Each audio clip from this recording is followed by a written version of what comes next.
see it here on the record. The parents of beheaded American journalist James Foley in their first joint interview. Diane and John Foley talk candidly about finding out their son was executed by ISIS. Plus, they tell us how the U.S. government threatened them with possible prosecution if they paid ransom to bring their son home, and how they are turning their deep grief into a project to help others. You're going to hear it all straight from the Foleys. Today we spoke with them at their New Hampshire home. Thank you very much for letting me come here. Thanks for coming, Greta. You know, it's so hard to talk to grieving parents, and it's part of what we do in our work, regrettably. But so I want to start sort of like talk about your son. What was he like? If I just met you for the first time in the grocery store, I said, "What's your son James like?" Well, that's quite a question, Greta. James was, always a child who was full of joy, full of adventure, loved to read, loved to play. He was always a very friendly person. He had many friends from the time he was a real youngster. And he had a very privileged childhood in the sense that we were a middle-class American family. He grew up with his 4 siblings, a lot of love. Small town. New Hampshire. A lot of people cared for him. However, I think as he grew up, and particularly when he went to Marquette and worked in the inner city there, he started to see that there was another side of humanity, that there were a lot of kids who grew up without parents and in poverty. And I think that's where he started to really develop in terms of the person he became. Because the more suffering he saw, the bigger his heart grew.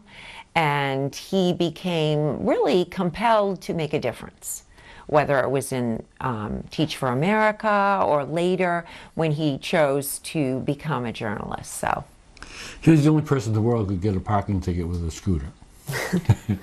He just could light up a room, and he was a very, very active listener. Journalism seemed to merge his desire to give voice to those who don't have a voice, if you will, and at the same time be able to write, at the same time travel, really learn about other cultures and other places in the world. So it kind of merged all his interests, Greta. What do you think he'd say about the fact that you've now formed a foundation to help young journalists in light of what happened to James? We hope to carry on his legacy. That's our biggest desire. We hope this foundation can be a voice for those who have no voice, be they poor children, be they freelance journalists like he was, or kidnapped Americans around the world. We just feel we hope this foundation can be part of the solution to some of those issues in a small way. What are you calling it? James Foley Legacy Fund. And we believe that he has a lot to leave behind. A lot to continue. And a lot to continue. He was a very kind soul and cared for everyone, both in prison and outside. And if he had survived, we believe that he would want to do anything he possibly could to support current hostages and or hostage families. So this will be our major effort to work on this issue. When he was overseas, he was also captured in Libya, and when he came back, did he talk to you about the people there? I mean, was this sort of was his mission to sort of help people, or was it journalism? What was it about him? When he came back, he just told us how beautiful the Libyan people were. I remember when he called from prison when he was in Libya, and telling me how good they were to him, that they were treating that they were treating him like a guest in the prison. The fellow prisoners were In Libya.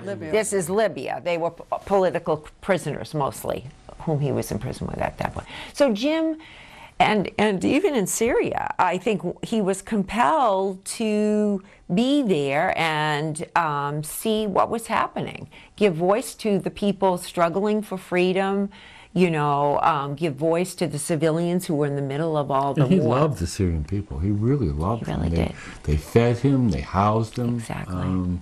He raised money for an ambulance in Aleppo because he was so struck by children being and you know, wounded Injured, people. yeah. Arriving in the hospital in taxis and back of trucks. Right. So he just was wanted to be part of the solution, not just describing the problem. He was a humanitarian as well as a journalist or a videographer. The issue of ransom, it's a very controversial issue. Yeah, the issue of ransom is well, I mean, in our mind was a pivotal concern. It's a difficult concern, Greta. It's just not something that one country can decide. You know, I mean, we hope that in time there'll be a multinational, international dialogue that will help us address, you know, the inconsistencies of one country paying, others not. It was difficult for Jimmy to see the European hostages be released. They knew as Americans and Brits that they would be the last because of their country's policy. But there must be a better way to deal with this. And I don't want to pay money to jihadist groups or other terrorists that continue their existence, but I sure do want my son home. And maybe there are other alternatives. Any form of negotiation might be better than none, and there might be other valuable assets that could be traded. We really want to be part of the solution, Greta. We just feel that there's got to be some way, and that American citizens should be valuable, you know. And I would hope that the James W. Foley Legacy Foundation can hopefully stimulate that dialogue with our government and internationally, so that we can protect our citizens, and so that hostage families can have resources, can be supported, can know what can be done, what cannot. We felt like we were starting from scratch. We didn't know we had no idea what we were doing, Greta. And I'll be very honest, if Jim hadn't been in Syria, I might not have been as pro ransom negotiation, etc. But when it's your own son, and you've not been told that other activities were going on that might mitigate the situation, what do we as family have left? We had no other alternatives, and we began to raise ransom. Money in hopes of negotiating in terms with of them. pledges. We didn't actually handle any money, but we asked for people to pledge us donations if in fact we got to a situation where money was asked for. We were told that we might be prosecuted. Big deal. I'd rather be in a prison here than my son being in a prison over there. Nobody's ever been prosecuted for doing that. We were under a great deal of duress, and at that point we really had no misgivings. If that was the only avenue open to us, we were going to take it. But that's where it was difficult, because we would like, through the foundation, for there to be a better support and dialogue between kidnapped American families and our government. We'd like there to be just, we needed help. And people were very sympathetic, Greta. It's not that. People were very kind, listened to us, all that. And they got a lot of information from us, constantly wanted information from us. But we never got any back, and so we never had any idea what was being done.